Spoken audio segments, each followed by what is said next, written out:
Check, check. Check, check. Excellent. So I will count us down, and we will go. 3, 2, 1. Hey, welcome back, everybody. Jeff Frick coming to you from hot Austin. I'm not in the home studio today. I'm down at Running Remote for a special edition of Work 20XX.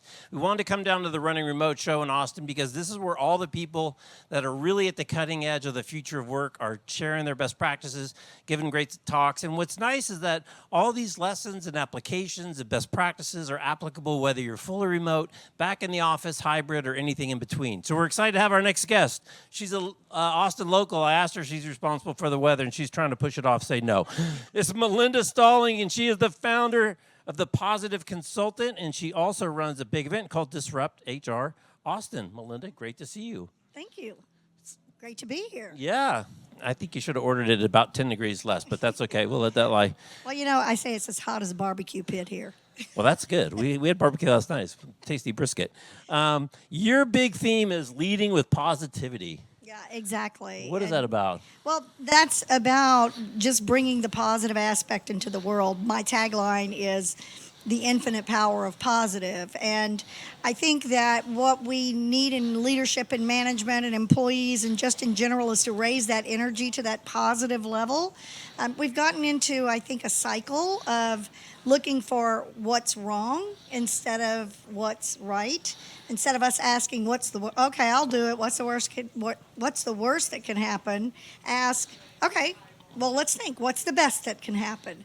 Because in positive psychology, there is that realm of training your neurons to connect in a more positive manner, but you have to extinguish some of those negative behaviors. So it takes a while, but it's not just woo-woo. Thinking positively is not just woo-woo. Right. It is backed by science, and it is just retraining people to think in a manner of looking for what could go right instead of what could go wrong.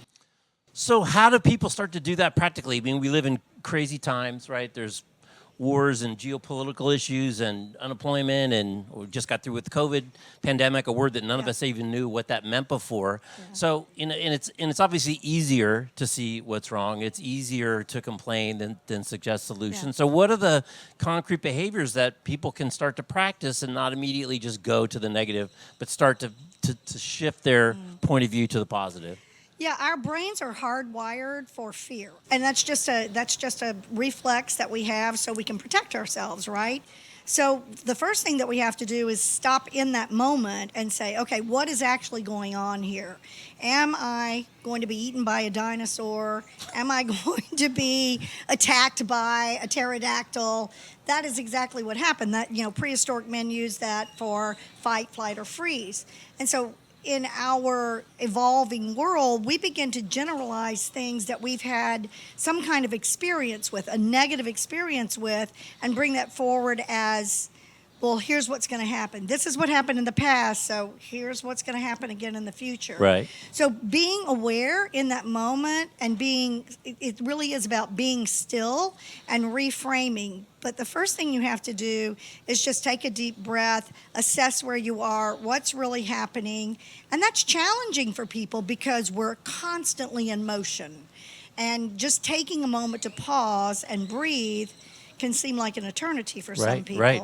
But it's totally reframing what the situation is. Okay, the objectivity, what is happening? What's happening right now? Is everything okay? What can I project going forward instead of basing my decisions about what's going to happen on the past? So what happens if it's just not good? If it's just sometimes where it just doesn't apply? You got some terrible news, or there's layoffs. Your friend got laid off that you sit next to at the office. I mean, is there the way to justify it? Is there a way to get from that negative to positive when you just feel like, Yeah, Jeff, that's a great question. And honestly, it's not Pollyanna-ish either. I have bad things that happen to me, right? But one of the beautiful things is that once you practice this approach, then you learn that you can look for the gifts. And they may not show up right away. You may have to just move through whatever it is that's happening, but maybe the next day. I mean, we're not saying stuff your feelings or anything like that. We're just saying maybe the next day you can breathe, you can think about, if I had a similar situation, what were the good things that came out of it? How many times have you thought, oh my God, this is the worst thing that could have ever happened to me. And about 3 months later, you're like, oh gosh, I'm really glad that happened to me. Right, right. So you said an interesting thing. You slipped it in there kind of quietly, which is look for the gifts. Yeah. And it's funny. Always in retrospect, if you're sitting around telling stories, the best stories, the funniest stories, the most memorable stories, always started at something horrible happened, and either you got through it, or to your point, you learned a little bit. I never really thought of it as kind of the gift of the negative, that there is something in there that you can take and build from. Yeah, well, we have contrast. So the negative shows us what we don't want, and then we can flip it. It's like a nickel, right? We flip to the other side of what we do want. And that is a matter of just retraining, reframing, resetting. I have a little button that I had made. You remember the Staples button that was right, easy. the easy button. Yeah. So my button says reset. And sometimes when I get into that, I literally hit the button reset, and it's my anchor, if you will. Right. That, here's your anchor, and move out of it. Or sometimes I just tell myself that. We get into habitual thinking when people get in that loop of one thing happens and then they begin to awfulize. And what we need, Awfulize. and then what we word. need to do is we need to help them to learn techniques or encourage them. Stop the awfulizing. Stop right then and there. Look around, see what's happening, and think, okay, what do I need to do next? And really move to a positive thought. People have always said, go to your happy place. It's truly one of the phenomenons that really work. Just move to a happy thought, and you can get out of, you're not thinking about the negative anymore because you've made the conscious decision that you're going to move into that positive. Right. So we've been talking a lot about how you do it for yourself. Organizationally, for leaders who are trying to get a more positive output, attitude, culture, what are some of the tricks from a leadership perspective that you can start to get people to turn to a little bit more positive and away from the negative? Yeah, I love that. The first thing is, it begins with the leaders, and it begins with the managers. When we're going to implement a change initiative, we have to come from the aspect of what are the positive possibilities. It's not just about, okay, we've got this change, because everybody wants change until they have to change. And then it's not liked so much. Right. So it's important that the leader has a specific plan of action, because really we're back to fear. I have to change something. What does that mean for me? What does that mean for the team? How is that going to impact us?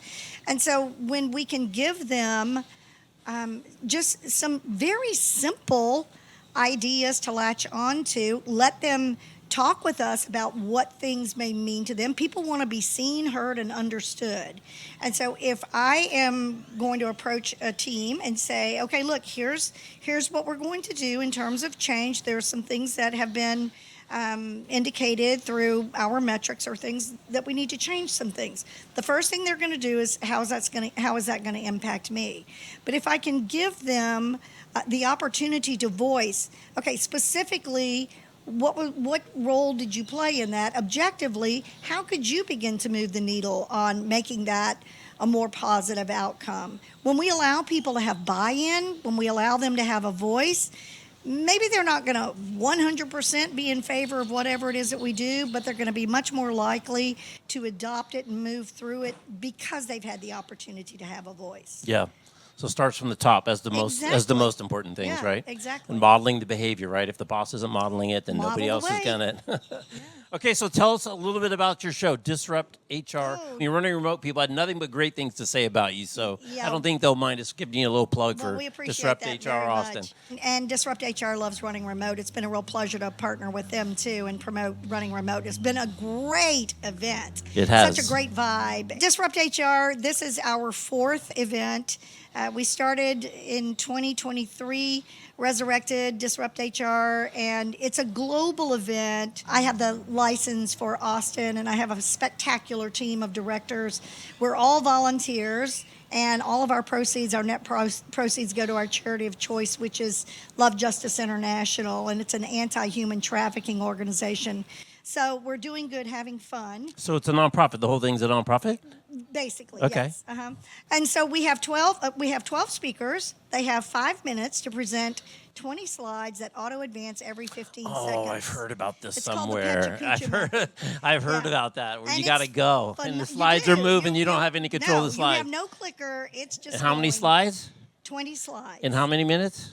5 minutes. So it's 5 minutes. 15 seconds per slide. Ah. Yeah. And It's on just the one day, all 12, back to it's back to back? 4.5 hours, actually. The whole show is 4.5 hours? Yeah. So it's a high energy. We've got an hour of networking, and then we present our first 6 speakers, and then we have another 45 minutes of networking, and then we have our other 6 speakers, and then our VIPs get to go to something called Disrupt After Dark, and that's where the speakers gather on the stage, and the VIPs can ask them any questions, and we do some other things afterwards, some happy hours and some other events that we like to continue having the community involved with us.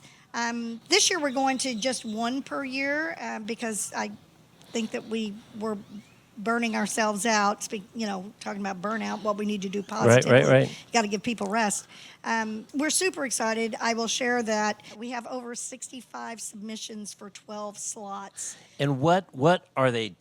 Because clearly they're not like traditional keynotes, which go a little No. bit longer than 5 minutes. But are they technology? Or what are the types of presentations that are thanks done? for that. So we want to appeal to things that HR practitioners can actively apply immediately after that event. Okay. So it could be anything from psychological safety to how you develop your teams to performance to change management, and they have to come up with not just the same old. Our theme this year is Elevate, so we are asking them to work their speech around elevation, what kind of practices that they can bring.